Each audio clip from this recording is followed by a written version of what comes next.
Hello, welcome to my YouTube tutorial. Today I'm going to show you how to upgrade RAM on an HP Elitebook A23-3. First and foremost, you've got to remove all the rubber bits at the back, and then there's 11 screws in total you've got to remove using a Phillips screwdriver.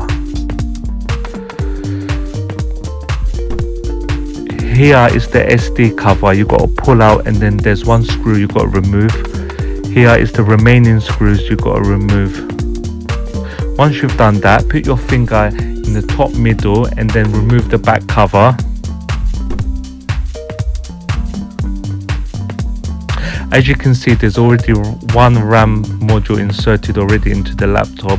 I'm going to now insert additional RAM into the empty bank slot. This laptop can support up to 32 GB of RAM DDR4. There you go.